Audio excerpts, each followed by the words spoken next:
Hey, this is Loudoun Weather. Quick evening update just to show you what's going on with the forecast models. It's important to see why things are a challenge and also some quick thoughts here. So this is the GFS. This is the American model. This is showing us now. It's going to get windy. I mean, these ice bars close together, and it's going to be a cold, windy day tomorrow and the next day. And here we go. It's 10 p.m. on Sunday. This is when the GFS model is showing snow reaching the region. So towards late evening and overnight, we've got snow until about 4 a.m. Here's the first challenge. See, the GFS is a stronger system.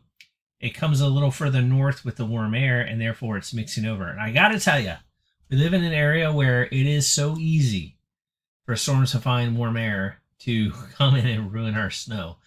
So I have to give this some weight.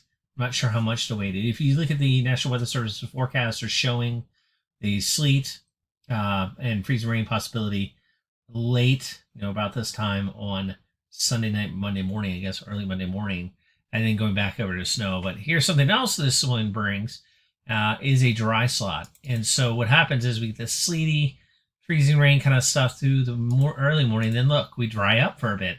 Maybe there's some snow showers, snow flurries and stuff around here in the afternoon.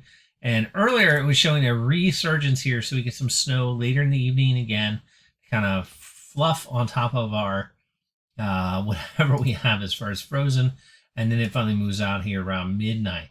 So what do the totals look like? Get to go ahead and show you. There's two different types of way that you do totals. You can do a 10-to-1 ratio. Now this is today, and boy, there was quite some snow today. So it started at 1 p.m. and yeah, there were some snow squalls and stuff. So you need to look at this because you will need to take off about an inch to an inch and a half here in northern parts to be real. All right, so here we go. Here comes the snow in. Here's about 3.5, 4 inches. Is by 1 p.m. on Monday. So at this point, remember, we flipped over to sleet, freezing rain. So we're not getting much more accumulation in our neck of the woods until maybe later when we get that resurgence of the snow. Remember, this higher level, it's probably another inch or so because of that snow squall from today. So go ahead and take that off. And here it shows the heaviest snow in northern Loudoun up into this region, and where the ice and stuff has been, basically showing the battle line here in Loudoun County. That makes it kind of hard for us to be, but there's that second resurgence of snow, remember, around 10 until the next morning. So here we go. And so that's what the totals look like. This is that resurgent snow that came in that gave them a little bit extra down here. But you see that there's this warm area, and then we have the dry slot. Very interesting pattern here. I'm not sure if this is how it will pan out. I don't think it will be. Where these things line up and stuff could be interesting. So that is the American GFS model. Here we are with the European. Again, this is the snow from today, so don't be looking at that. As remember, this goes back to about 1 p.m. So cool snow squalls today. Thunder snow into Washington, D.C. Some really cool pictures out on the social media, Twitter or /X, whatever.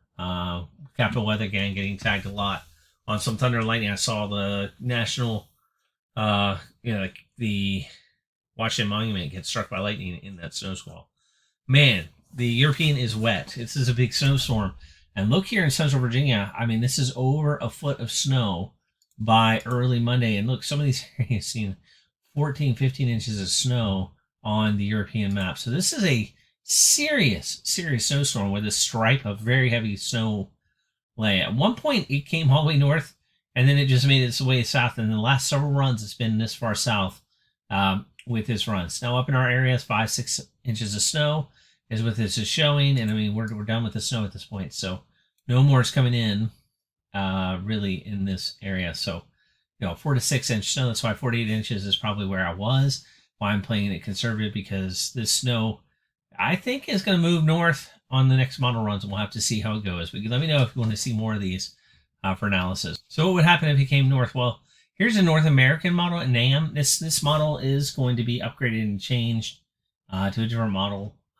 It tends to way overdo precipitation, so please take this with a major grain of salt. But there is variance here on where the heaviest snow bands would show up. This is a short-range model, but it's probably out of its wheelhouse for at least another day or so, probably another day, before I'd start to really give credence. Again, this is that snow today. And then here we go. When this storm comes in here, it comes in hot and heavy, and it snows like gangbusters. So like this European map that was down here shows that line showing up here over Northern Virginia and in our backyard. Do I think this is going to be true? I don't know. I mean, if it does, this is where the foot of snow is. So look, I mean, it's identical in a way to what that little line showed. It's just now up over our region versus down in central Virginia. So again, this is a narrow line, narrow range. I think it may set up anywhere from north of Richmond to maybe just DC and south. So that may be where the heaviest snow shows. But you would be surprised. We'll start to see tonight on the late runs whether or not this starts shifting north or if it just holds steady. The European has been just rock solid. Just for a little bit of context, here's a Canadian model. Again, this is a short term. I don't think this is the most reliable model in the world. But just to show you that, again, it shows that heavier snow over our area or just to the south as well. So, I mean, this stripe, if I was to say anything, like I said, I think from just south of us, in DC line down to maybe Short Pump and a little bit north, somewhere in there is where I feel like it's setting up.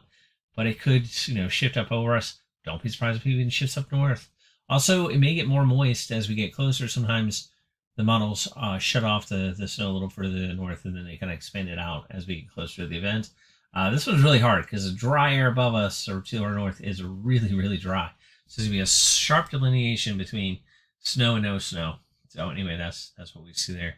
All right, that is it for a summary. That shows the different models. Late tonight, I may have one more update. I'll post this one to Facebook to see what it does. You let me know if you like it. Please comment for real, and I appreciate it.